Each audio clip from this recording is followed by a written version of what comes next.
Hi everyone, I hope you're all doing okay. It's an exciting week because the test booklet for my unofficial Traveler's Notebook experiment arrived. I ordered it, it was confirmed sort of Monday, Tuesday with my manufacturer, and it arrived on Friday morning. So the video is a day late this week because I spent Friday sort of like writing in it, filling it up as much as I could so that I could make this video today, which is Saturday.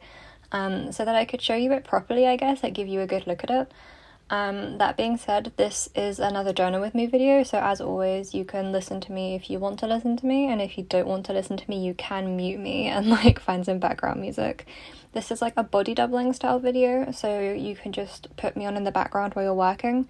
Absolutely fine. I probably recommend it. But otherwise, I'm gonna talk about my booklet. I'm really excited. I guess I'll put some images on screen while I talk about certain pages, but otherwise you can just watch me writing. It is a lot of writing this week. I did film some other footage of me working in the planning section, but to be honest with you, I did most of that yesterday downstairs. So there wasn't a whole lot to show, and in the end I didn't include it. I fill up a few commonplace pages. It's strange to be sort of breaking in a new notebook, especially what is almost a new system while filming. It's almost like a little bit of pressure. Not really too much. I wouldn't say that it's forced or unnatural, but it is like, it's strange to know that I need to work like relatively quickly, I guess. Obviously you're watching this video in real time and it's 27 minutes long.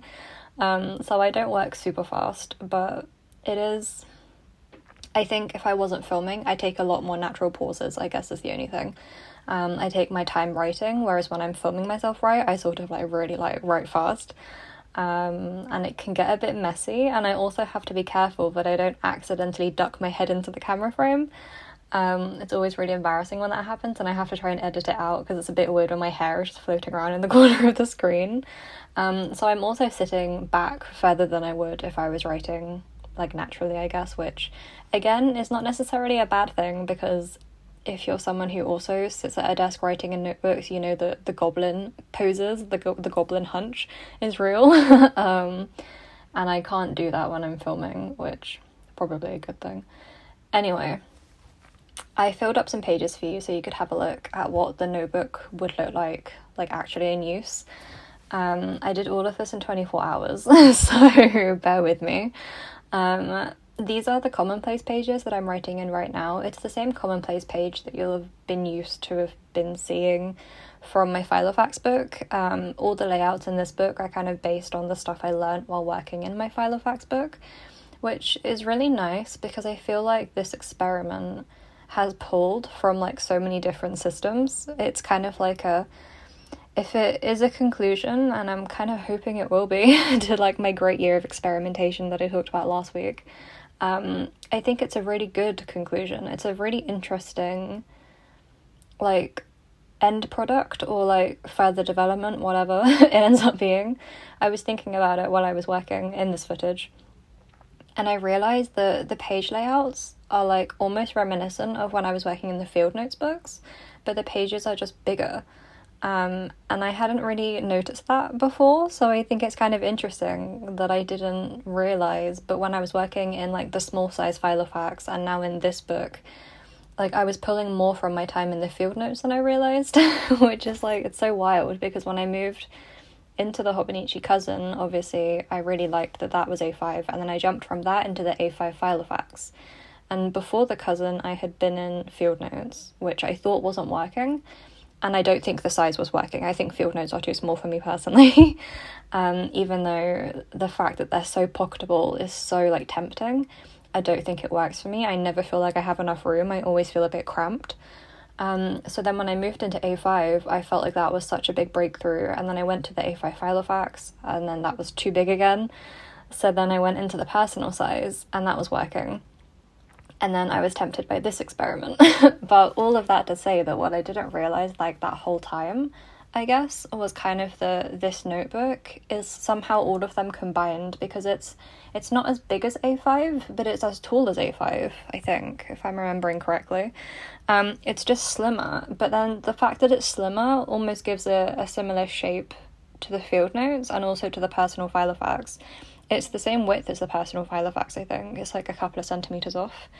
And then the same height as the A5, which is so wild. I only just connected those dots. Not really relevant. I thought that was an interesting realization that you guys might be interested in. Some of you are really funny in the comments when you talk about my dad being right and stuff about the natural development of things. And also a lot of you are very, very supportive, and thank you for that. But there you go. Just wanted to share that with you quickly because I suddenly realized that. It seems really obvious in hindsight, but for some reason I just hadn't noticed this whole time that like things have been very, I don't know, it's very interesting. I feel like I'm looping around again. So anyway, I'm feeling pretty optimistic about this, but then I feel optimistic about all of them. So but this is my Traveler's Notebook test book. For the sake of it being a test book, what I've done is put 5 weeks of week pages. So basically it's the entire month of August. And then I have 30 pages of commonplace. If and when I sell the booklets, which would only be physically in the UK for the time being, but if and when I do sell them, it wouldn't be like that, I don't think, unless that's what people want. So let me know. My plan was to have separate planner and commonplace booklets, so you can use the planner as a planner, but you can keep your other notes separate so that you don't have the pressure of filling a certain number of pages every month. If people are really interested in this style of booklet that I tested, let me know, because I could always make it as another option. But the plan is to have a planner booklet with 4 months in. So the first book would be September through December, September through December, which is why I feel a little bit time crunched. I always do this to myself by accident. I realize that like the timing would fit somewhere specific, and then I end up having to rush because, you know, don't plan things very well. The idea is that the first set of books could be September to December, and then it could start fresh from January.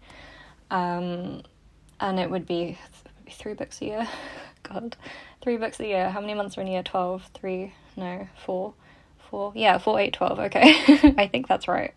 Don't at me if it's not right, okay? So then it would be 3 books in a year, which feels like a nice number for the planner books. And what's in the planner books is like a future log, which has 4 months. And then the calendars, which I've done the double page calendars because I think most people prefer those. And then like a tracking, which I'm using for a sleep log, but wouldn't be labeled that way in the actual books. It would just be like tracking something. And then like a cover page, because I think it's nice to make cover pages for the months and you can add some pictures or some notes or whatever, or like planning or things you need to focus on. And then the weekly layouts, there would be, I guess, 5 of them. Would it be 5 or 4? I'll have to work this out. I think most weeks have 4 months, don't they? But then some months have 5 weeks. I don't know. I'll work that out. And then the idea is that the planner book would be separate. So then the commonplace book would just have like 60 or something commonplace pages. I have numbered the pages because I think that's nice. It's easier to reference if you want to reference in the future. It's useful for archiving. For this book, it worked out that there was like 30-ish or 20-ish weekly pages, and then I had enough commonplace pages to have exactly 30 of them. So it was like exactly like a month's booklet. It just kind of worked out that way. And then I had a spare like leaf 1 page, so I made a contents page for the commonplace. Again, I'm not sure if that's something that I would put in the final booklet, so you'll have to let me know if you want a contents page. But it is kind of a nice feature. I always think it's a good thing to have, but then when it comes down to it, I don't tend to use them. I normally would just print off a list instead, because it's that thing again of like my handwriting not being particularly legible to myself. So if I was referencing something, I would normally print out like an index and then stick that to an archive folder or something. And then I would find that easier to search by rather than trying to read a contents page of my own handwriting. So let me know your preference. I guess it's nice to have it, and then if people don't want to use it, myself included, then they don't have to. It just depends how the pagination works out, but it would probably be nice. I don't know. In these pages, it's quite mixed actually. Normally when I first start a new notebook, it's a lot of like brain drain. And that is how I started this book. But then I have a couple of work pages because at the same time as working on all of this planner stuff, I am still working on the Everyday Gloomzine. So my brain is like really like 50-50 split in the hyperfocus at the moment. It's kind of good, I guess. I'm getting a lot done in some ways and not so much done in other ways. But it is kind of distracting, I guess. So I made a couple of work pages. The one I'm writing now is that one excerpt, how do you say it? Excerpt from How to Keep, what was it called? Hang on. It's called On Keeping a Notebook, I thought so, by Joan Didion, which is a really fantastic essay that she wrote. If you know it, you probably know it. And if you don't know it, then you should look it up if you're a notebook person, because it's literally like, I love it. 10 out of 10 every time. This is like the 5th or 6th time I printed it out for a notebook. I just like to have it there. It always just feels very relevant when I start a new system. I just think it's a nice way to break a book in, I guess. I think there's a couple of routines I have for breaking books in, and it's just things like introducing one page each for all of my interests. I tend to do it, I guess, gradually, which makes sense, but it always happens. I'm sure it'll only be a couple of days before a Sherlock Holmes page ends up in my notebook. I've already got like a notebook / commonplace page about notebook / commonplacing. I have some stuff about sleep because that's still a massive ongoing thing for me right now. And then I have like my sketchbook progress, which I think I'm about to start work on. So it's, yeah, that is kind of how I always introduce them. Looping back around to talking about potentially selling the books or making the books, whatever you want to call it. I don't yet know how much they'll cost, but I don't think it'll be a lot.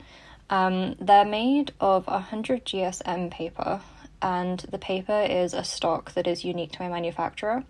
It's 100% recycled, which is really nice.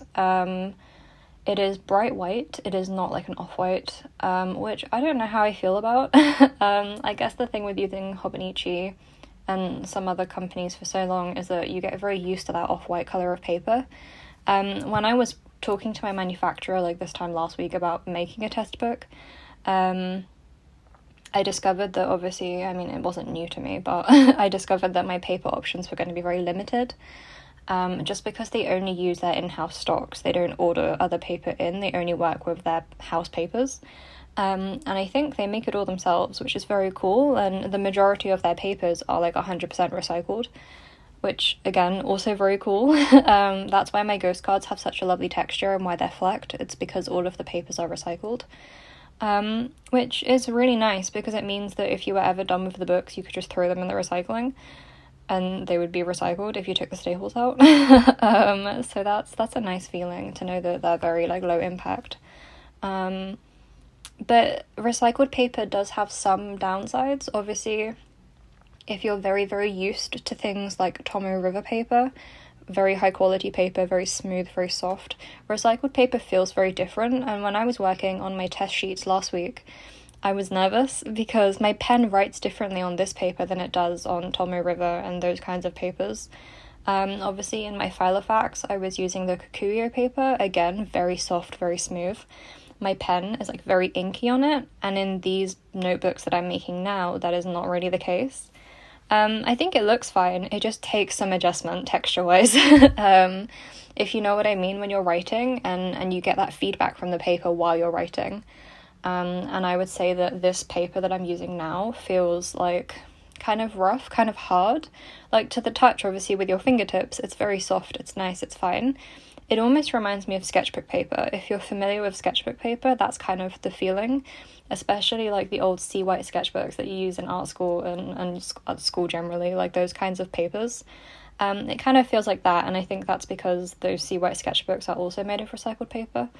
But it's that kind of feeling. It takes some adjustment if you're jumping from something as high quality and smooth as Hobonichi. I do like it. This time last week I was like, I don't know if I can do this, but now that I've tested it for a week and now that I've been writing in the actual book for a couple of days, it's fine, obviously. It's very easy to be nervous about new papers and new pens when you're a notebook person because things can feel so different so quickly. And if you're a creature of habit or autistic, it's weird. It's a strange adjustment, but I am adjusting and it is nice. I do like the paper. I don't think the bright white is a problem. Again, it's just an adjustment and it's about personal preference. And I know personal preference plays a huge role in it. So if you're watching and you're feeling slightly panicked about the idea of these notebooks, like, I just need you to know that there's no pressure. Like, you don't have to buy my notebooks. You don't have to use my notebooks. You don't even have to be interested in the fact that I made it myself.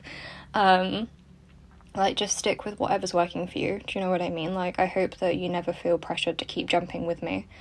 I made these mostly for myself. I'm not afraid to admit that. This experiment is something that I was interested in personally as someone who draws and makes things. Like, I was curious. That's all it ever comes down to. It's like, I was curious and then my hyperfocus kicked in and now I'm here. So I did make this for myself. It's the same way that I made my file of facts pages for myself and then I adapted them to work for others too, if that makes sense. It comes back to that thing again of always wanting to make something that I would genuinely use, a product that, like, I genuinely believe in, if you will. I never just want to make stuff for the sake of making money or selling things. Like, I always want to make something that I think is cool and that I genuinely think is a useful contribution, even if it's just a useful contribution to my own life. So the page designs are based on what I like to use, and maybe that will work for other people too. I know sometimes there are comments saying that somehow I've worked out, like, something super simple that works for neurodivergent people, which is cool. I don't think it could ever be as generalized as that, but I think it's a cool sentiment. And if you do like the look of it, then you can give it a go. But yeah, I think the paper stocks and the colours and everything, it always comes back to preference. It's like how a lot of you hate the fact that I use the friction pens. I'm not proud of the fact that I'm so attached to the friction pens. I keep looking for something different, but that fear of change and the fear of it feeling different when you're writing, again, the textural feedback, I just can't cope. I keep thinking about looking into getting a new pen and then I get so overwhelmed. I just don't. But I don't know. I hope some part of this video is making sense. So looping back around again to the notebooks and making them. So the idea, obviously, separate planners and separate commonplace books. I would then be open in the future to maybe making other types of books. Like, maybe like a media tracking journal could be fun for, like, book reviews and film reviews. I'm not there yet. I really need to sort this out first. But that is kind of like my hope, is to make stuff like that. I am also hoping to make a printable version of the book. Obviously, I'm only shipping in the UK at the moment, just because it's all a bit stressful and hard. And I've not been doing so good recently.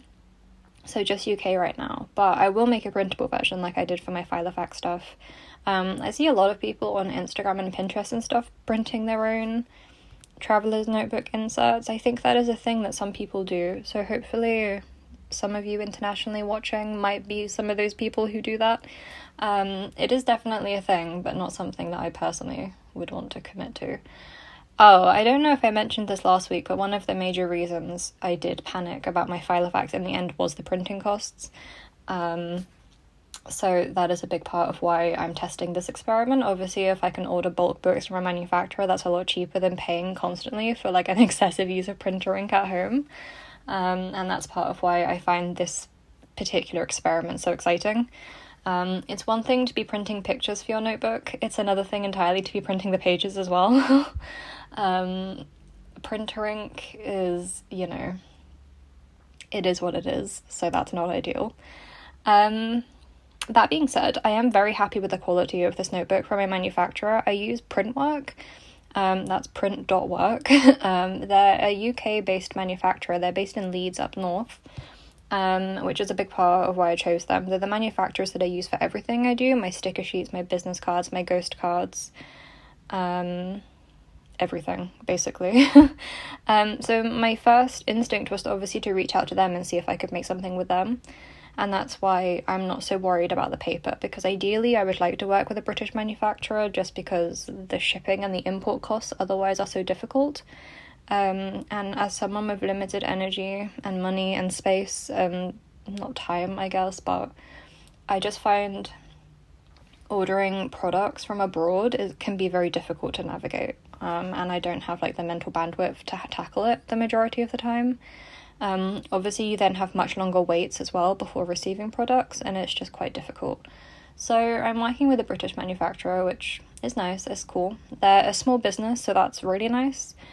And they did a really lovely job. They squared off the edge of the booklet, which is nice. It surprised me because the traveler's notebooks are not squared off. They're round where the binding is, but they squared it off and it looks quite tidy.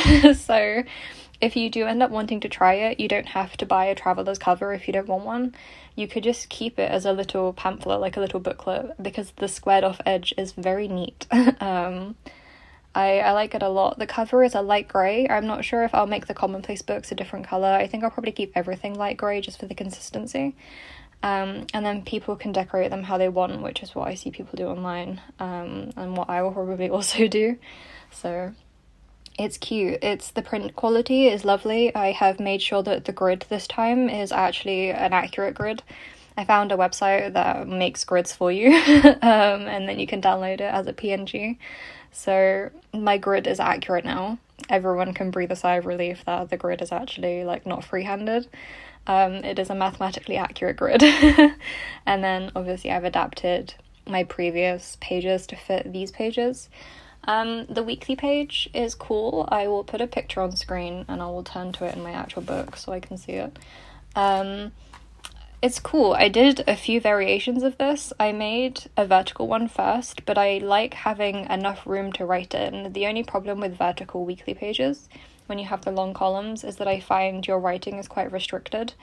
I feel like that really works for some people. It kind of worked for me in the Hobonichi when I was on A5 pages, but as soon as you get smaller than that, I just find it very difficult to work with.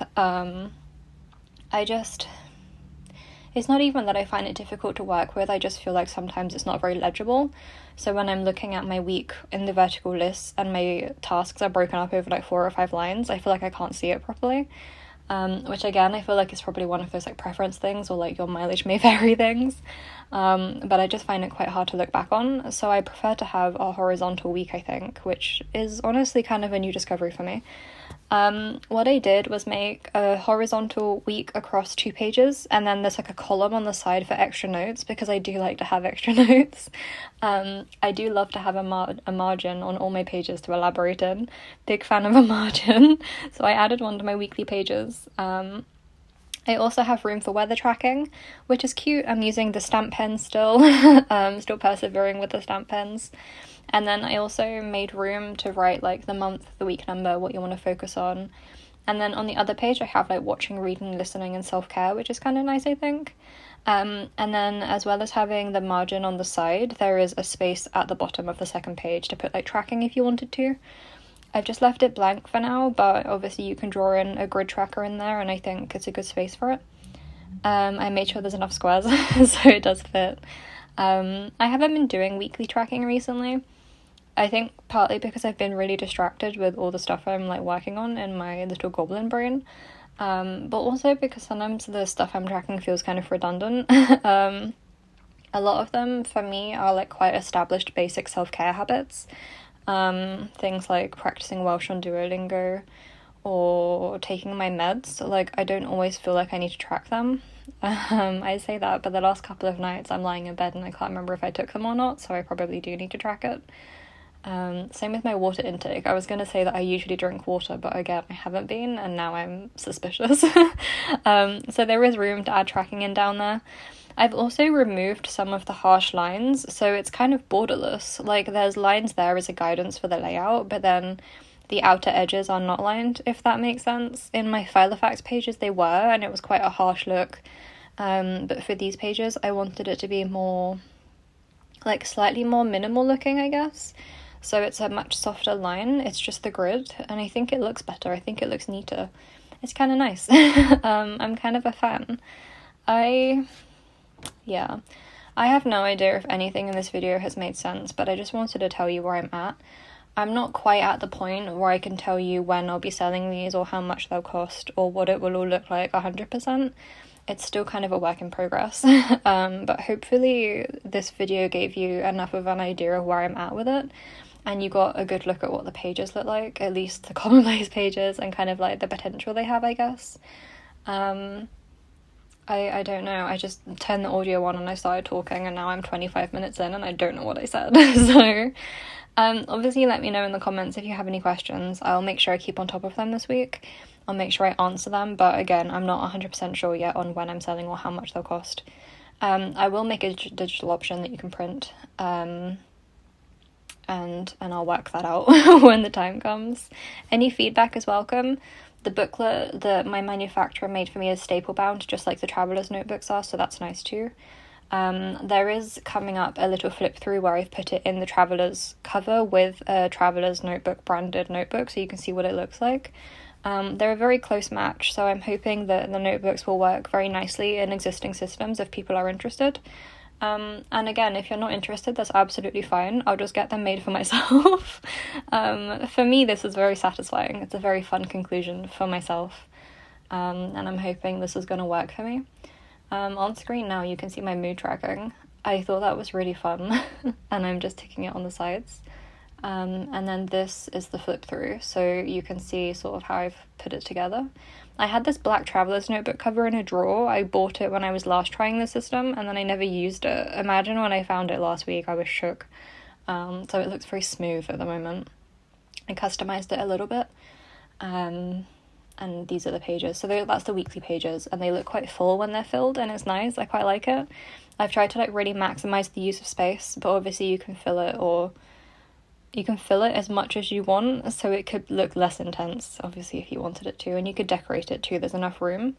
I think that's what I find so tempting about traveler's notebooks this time, is just like the idea of having enough room, but just enough, rather than too much or too little. So hopefully it's all gonna work out the way I hope. Okay, that's where I'm at this week. I need to stop talking. Gonna lose my voice again. I hope you enjoyed this. Hope it was interesting. Comments in the questions in the comments below, and I will answer them for you and get back to you. But that's kind of the development. That's where I'm at. I'm excited, if you couldn't tell. Did just do like a big 30-minute info dump. I hope it made sense, and I hope you're all doing good, and I will see you next week.